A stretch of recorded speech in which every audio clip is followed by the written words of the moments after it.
This week, we're going to focus on the relationship between creativity and motivation. We'll use Chapter 6 in the Kaufman Creativity book to guide our discussion. One type of motivation Kaufman discusses in Chapter 6 is intrinsic motivation. This is the type of motivation that guides activities that we enjoy inherently, or we get personal meaning out of it. If you look at the image to the right of the slide, we're reaching out toward things that we enjoy. We don't have any external motivating factors like money or a good grade or praise in order to engage in that activity. So take a couple of seconds to reflect on some of the activities that you engage in because you enjoy them or are personally meaningful to you. Another type of motivation Kaufman discusses in Chapter 6 is extrinsic motivation. This is the type of motivation that requires external reasons for doing an activity, such as grades, money, or praise. So think about some of the activities that you engage in because you want a good grade, money, or praise.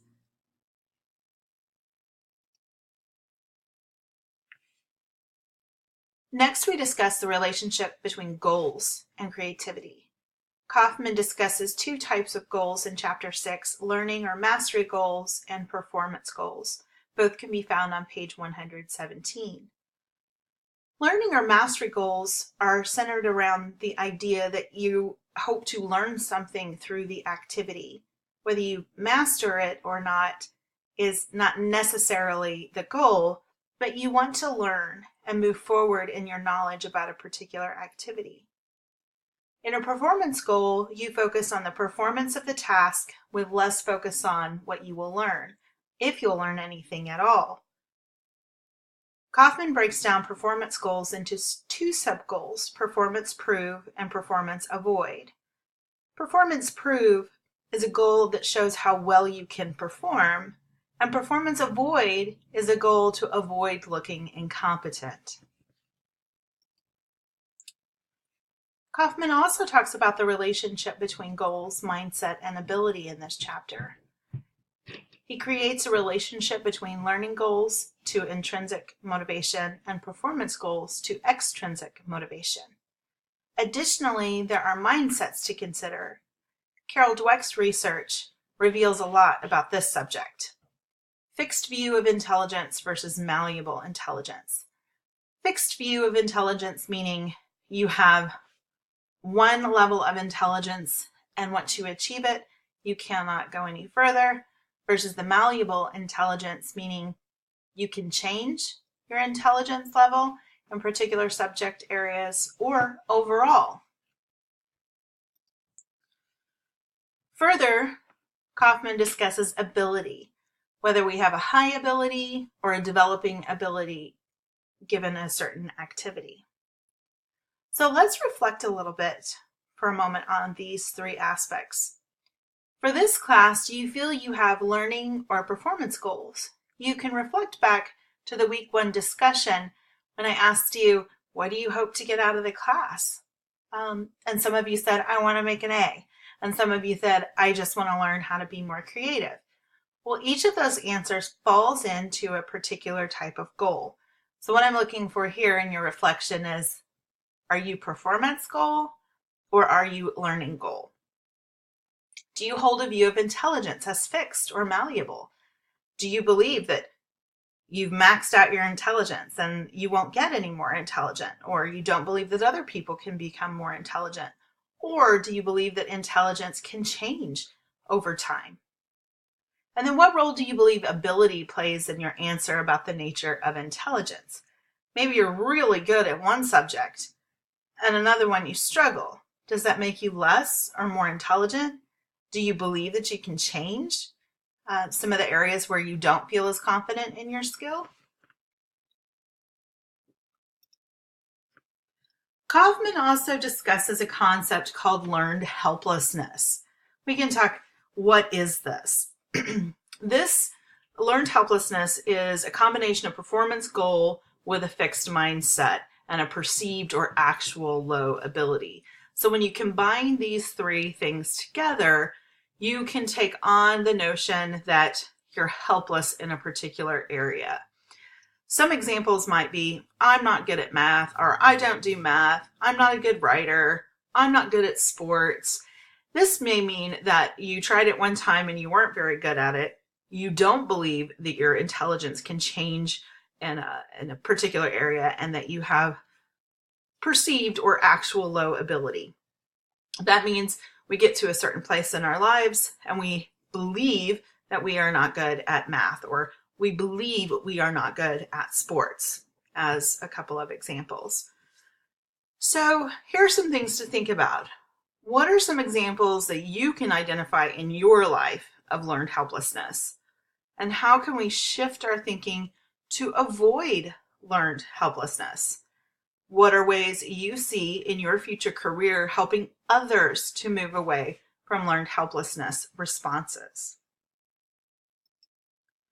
One of the most exciting things for me in this chapter is that Kaufman introduces the theory of flow. And flow really is this optimal experience that people can get into that represents a sensation and feelings that come when someone is actively engaged in an intense favorite pursuit. So if you take a look at this graphic here, and I'll kind of use my pointer.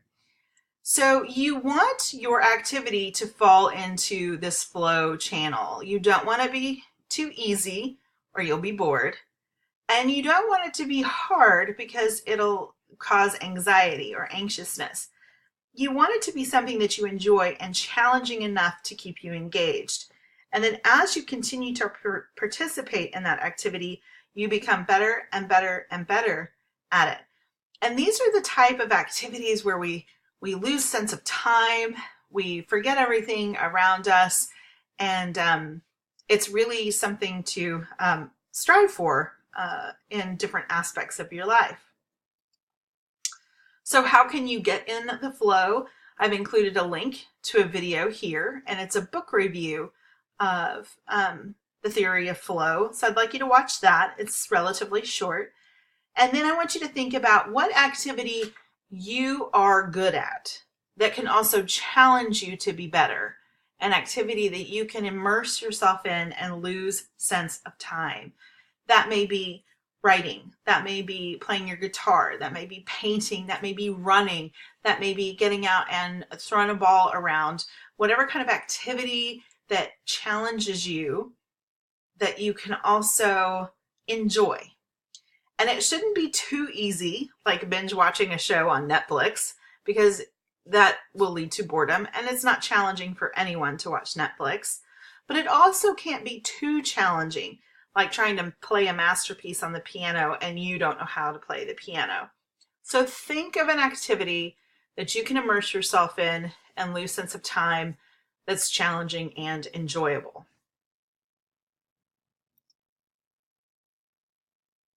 So extrinsic motivation and creativity, generally speaking, if someone's creative endeavor is going to be judged or evaluated, the creativity output may be less, which can pose a problem for something like this class where you are creating creative pieces. You're all creating a project that will be evaluated at the end of the semester. So you can think about whether the process of being evaluated on that project makes you feel more or less creativity. Personality can also affect the evaluation. People who are more extroverted don't really find that evaluation impacts them in the same way that someone who is more introverted. So there's that aspect to consider when extrinsic motivation and creativity come into conversation. There's also informational versus controlling evaluation on page 123. So controlling evaluations have been associated with less creative outcomes because of the focus on a specific task performance. Whereas informational evaluation focuses on feedback and a chance to learn. And this type of evaluation leads to more creative ideas. In this class, I hope that you understand that I lean on the side of informational evaluation. that I hope to provide feedback and give you a chance to learn and grow in your creativity, not whether you painted the best painting or you built the best structure. That's not a point of this class, and so the evaluations fall on the informational side. Kaufman also discusses creativity and rewards. And the research over many, many years shows that rewards can have a negative impact on creativity, but they are specific types of rewards in specific types of situations. So when the reward is tangible, expected, and given for the performance of a simple task, motivation and creativity can be negatively impacted. However, rewards can be positive when an intrinsic interest in the activity was already present. So if you already enjoy what you're being asked to do, giving you a reward will not decrease your creativity. However, if it's on a simple task that you're not interested in doing, rewarding you won't make your creative endeavor any more creative. So you can think about to reward or not to reward, little nod to Shakespeare there. So rewarding creative performance increases both intrinsic motivation and creativity. And rewarding conventional performance decreases both intrinsic motivation and creativity. And both of those statements are found on page 126. So as a reflection, I'd like you to think about what you consider a creative performance, what you consider a conventional performance. And you can use the word activity or task for performance. Don't think of it as a drama performance or something like that. So you can think of it as task or activity as well.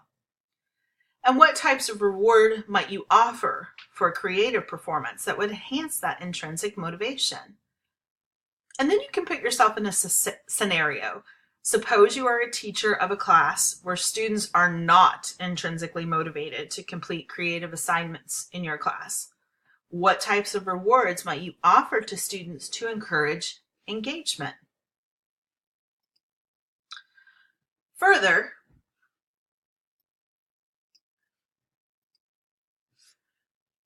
there's an additional motivation that is newer in conception, and that's called obligation motivation. When people are driven by obligation motivation, they simply need to complete the task. How well they do is immaterial. And this can be found on page 29. So there are some similarities between obligation motivation and intrinsic motivation, as well as with extrinsic motivation. And I'd like you to consider what the impact on creativity might be through obligation motivation. If you're just having to get the task done and how well you do it doesn't matter, could that negatively impact creativity, or would creativity remain stable? So as we wrap up chapter 6, I've included several slides here of review of reflection prompts. Throughout this presentation, I gave you lots to think about. So take a moment and go through each one of these on the slides. You don't have to answer them all, but if you haven't finished your reflection journal, they're definitely a great jumping off point to help you get started.